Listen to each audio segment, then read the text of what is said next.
Mkurugenzi, my man, Mkurugenzi Minisodes. Na kama kabla sijaingia kwa hekaya, hata hiyo mnangoja niwaambie kweli. Si mnajua luku mahali iko. Mkurugenzi.co.ke. Na naona kama picha mnanitag mkiona pita akiwa na endeleeni hivyo.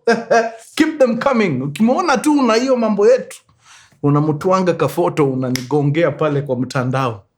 Yeah, I have seen him. You're good. Then uingie kwa site tuchukue hata tunguo tuwili tutatu.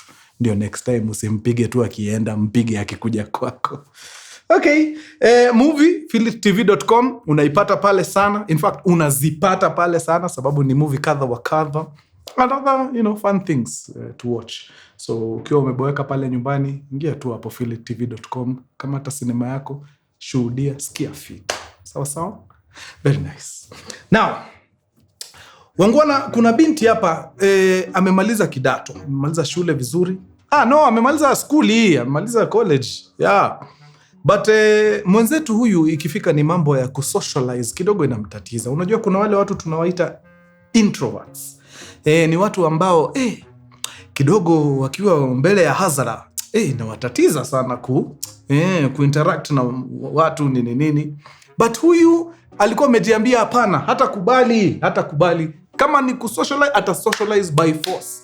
Kitu tu alikuwa anatafuta ni mahali pa kuinteract na watu. Ni nini hiyo anaweza fanya angalau apate kuinteract na watu hapa na pale. Huyu binti by this time alikuwa anapiga kashughuli kiasi, alikuwa na kakazi temporary mahali ya kushikilia tu nini. Yeah?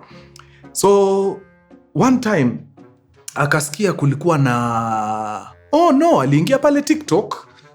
Kumbe TikTok siku hizi mnapanga matrips. Mnapanga ni aje tunataka tuingie Naivasha, who's coming? Mnajisajili hapo nini kidogo mumeshajaza matatu, kidogo ndio hao nyinyi mumeenda. Sikujua. Mimi nafikiria nyinyi ni watu mnajuana. Kumbe ni vitu mumeitana tu kwa mtandao huko. Okay, must be nice. So akaona moja, watu kuna mradi iko sijui Naivasha wapi. Watu wanafaa sijui watoe shilingi ngapi, then wakutane town mahali fulani, waabiri ile matatu, then teke waende wakitusumbua kwa barabara vile mnatusumbuaga na hizo matatu mpaka Naivasha, wajibambe, wasikie fiti, wacheze magames hapa na pale nini. Bas jioni warudi mtaa. Na mrembo wetu akaona this is perfect. Hii nikienda nitaenda ni interact na watu, nikitoka huko lazima nitakuwa nimetengeneza rafiki mmoja wawili ikienda sana. Hiyo siwezi shindwa. Kaende sana. So mrembo akawekelea pesa yake pale. Wakamuongeza kwa group pale. Bas, na ikafika siku ya kusafiri. Akachangamka tekengori, akafika pale mjini, akajiweka sawa, wenzake wakakuja. Matatu ndio hiyo. Akaingia, akaketi, wakaanza safari ya kuenda Naivasha. Watu wengine wanaongea, haongei. Kidogo wakafika, wakafanya activity zao, hajajua hata mtu jina. Wakapiga mankuli pale, nini, ako tu peke yake, amenyamaza. Anaona watu wakifanya mambo yao huko, wakiinteract, nini. Wakamaliza, siku ikaisha, ikakuwa haya tupandeni matatu tuanze kurudi nyumbani. Akapanda matatu, safari ya kuenda, watu walikuwa wanachangamka, wanapiga mastori. Safari ya kurudi, sababu kuna giza, watu wanachangamka, lakini hawapigi story. Wanajuana kwa undani huku ndani ya matatu. But yeye ako tu, haongei na mtu, amekaa tu. Bas kidogo matatu yetu si ndio hii imeingia mjini, si hivyo ndio kila mtu ameshuka na ameenda makwao. Mrembo wetu alitoka huko amejuana na watu takriban nunge. Is a problem. Sasa after hiyo nikaelewa yenyewe she is an introvert.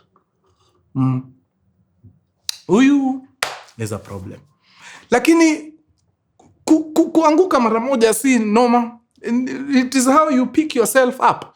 Na unajipanguza vumbi na unasema next time I'll do better. So akaendelea na shughuli zake Na akajua tu lazima kuna kitu ingine itapangwa.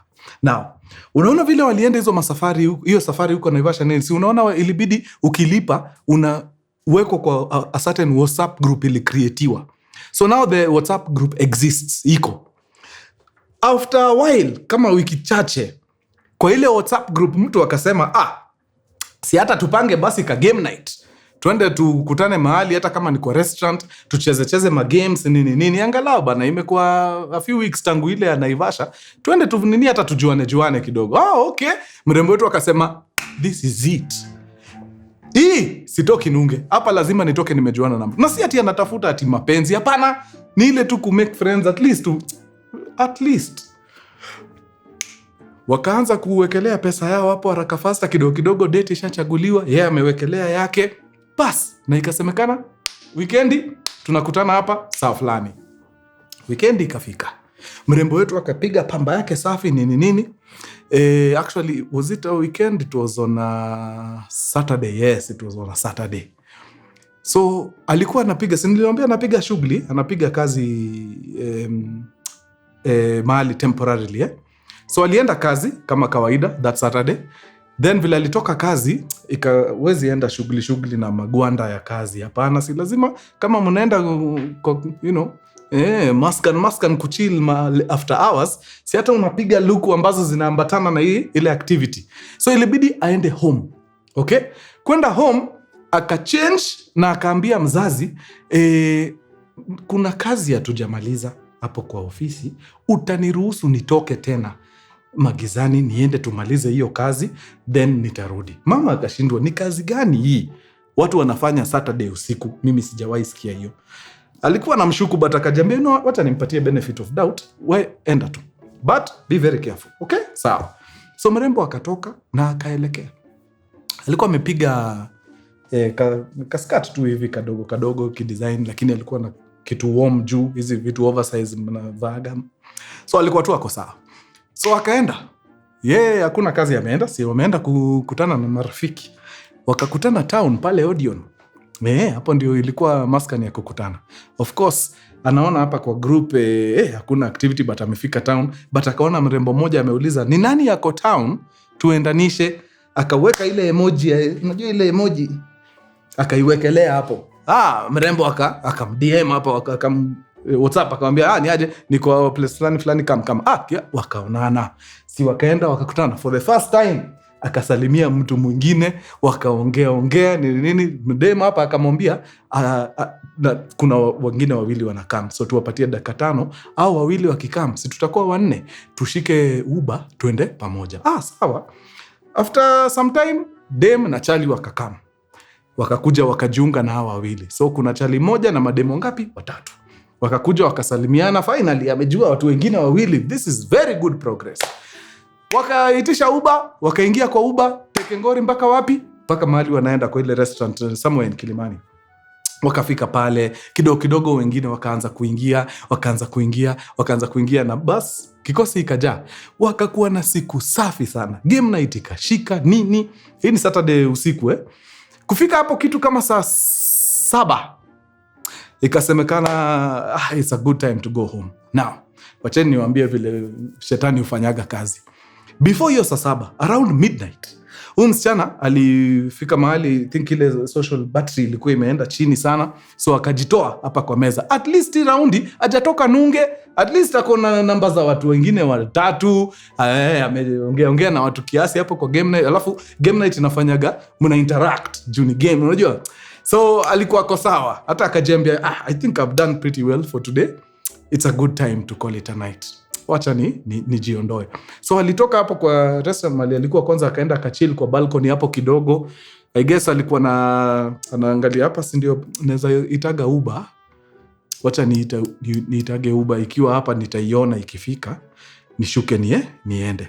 But before aite hiyo Uber, sijui akakuwa distracted na nini, akajipata akizubaa akiangalia tu skyline ya Nairobi usiku. It's very beautiful, by the way. City yetu ni supu. Our city is beautiful. I wish I could say the same about Kampala. But Kenya is not yet a first world country.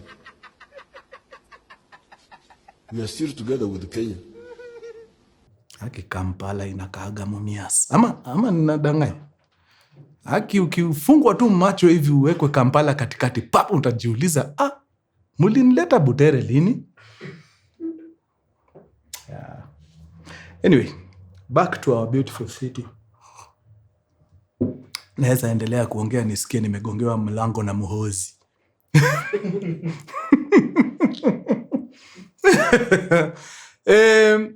Mrembo akiwa hapo,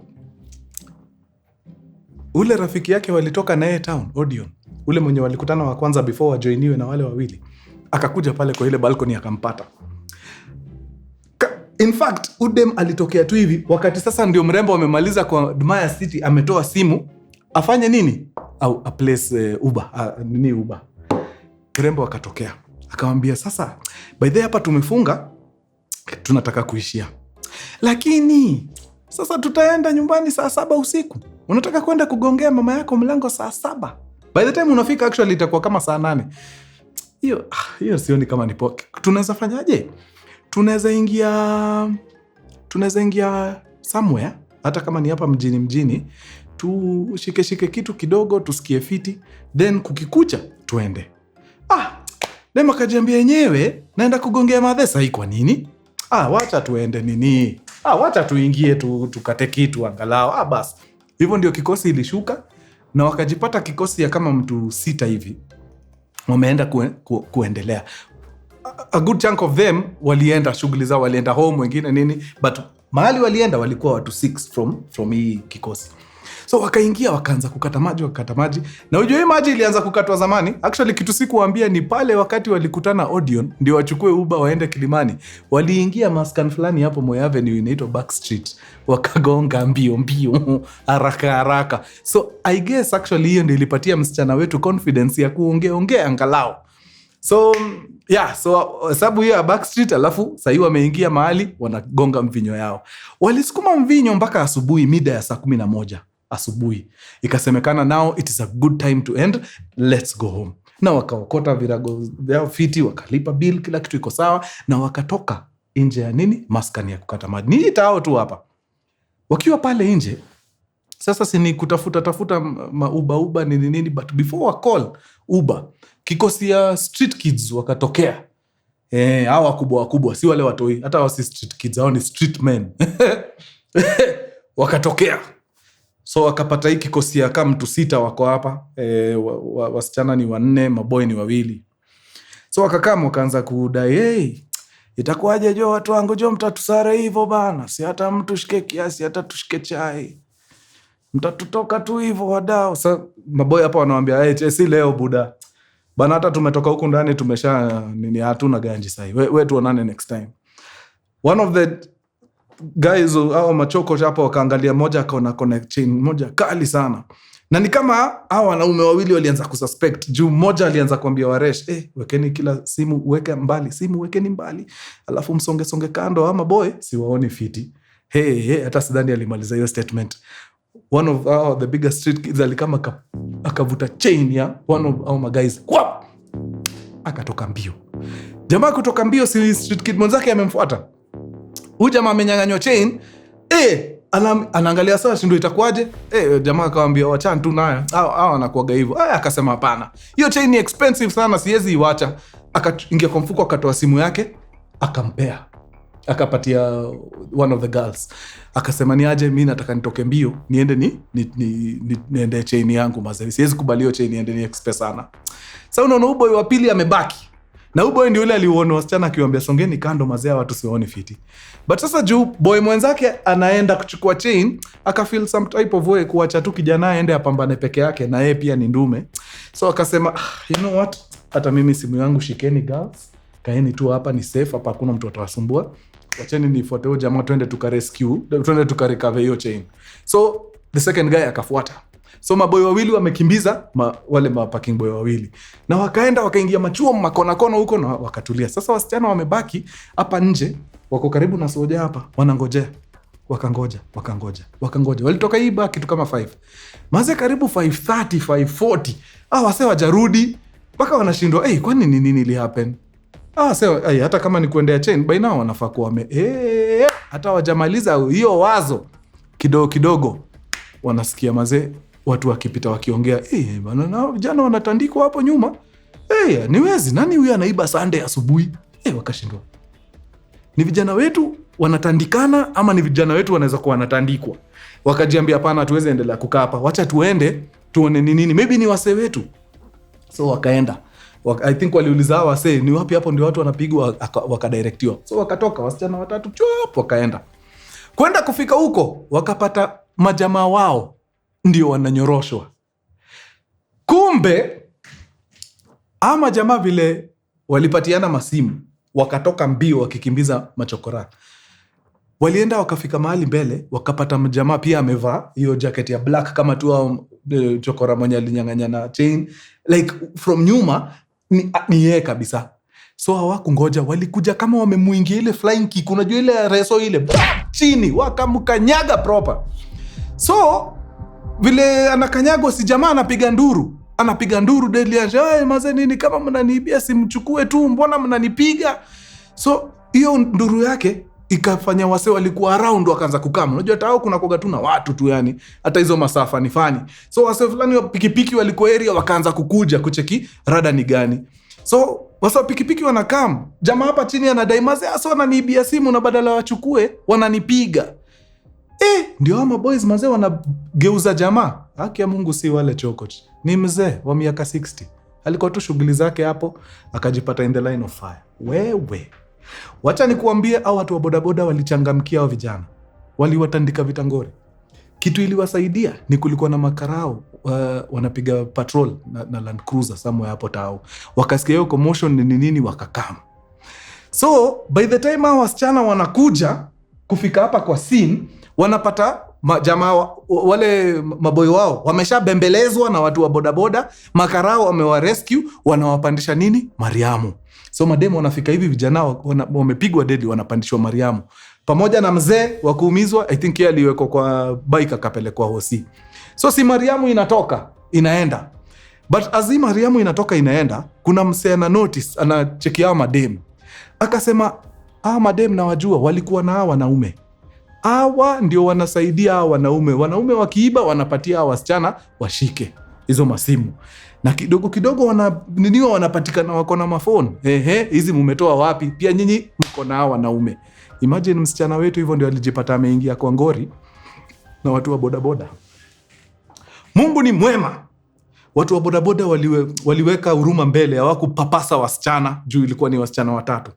Wakawaambia sasa hapa choice ni mbili. Either mkue mang'aa tuwafanye vile tumefanyia wenzenu, ama mupande hizi pikipiki zetu tufuate hiyo Mariamu tuende police station, muende muingie pamoja na wenzenu sababu nyinyi wote ni wakora. Of course wakachagua option 2, wakaekwa kwa mabike tekengori, wakafuata Mariamu mpaka wapi? Police station.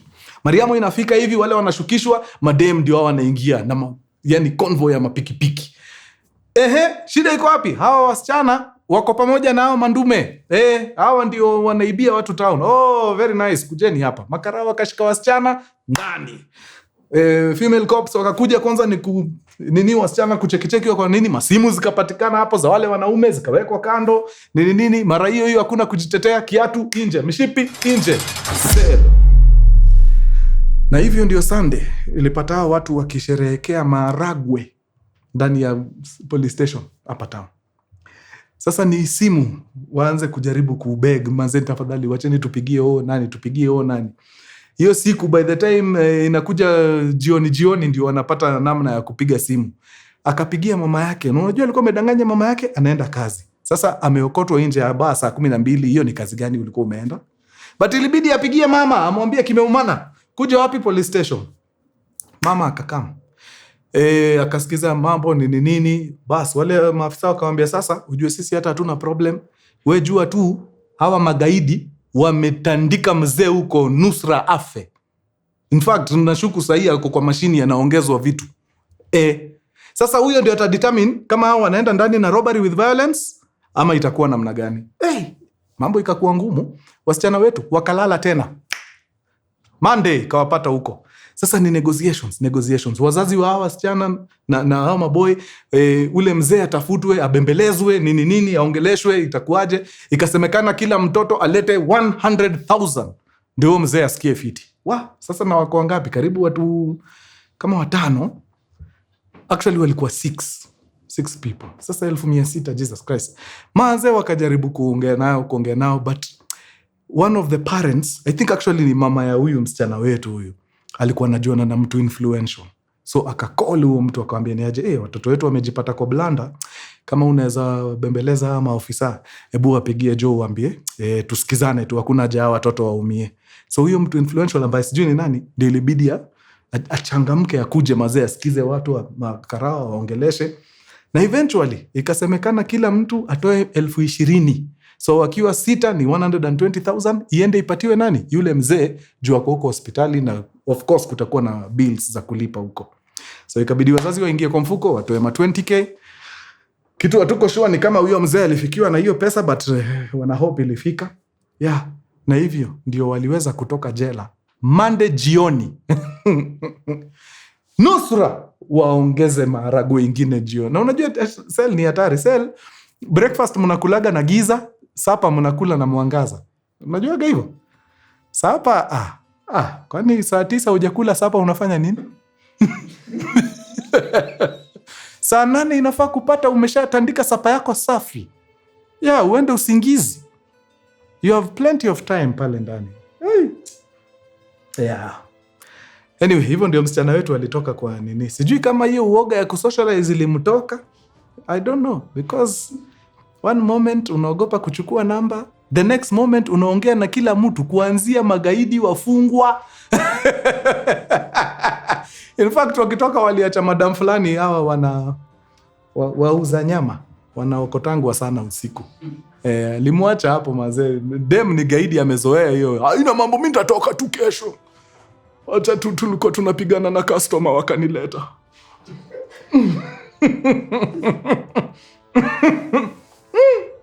Acha nifunge hapo. Mmekuwa true sana. Tuonane wiki ijayo. No, weekend. Nyinyi wa nguvu. Adios muchachos. Peace.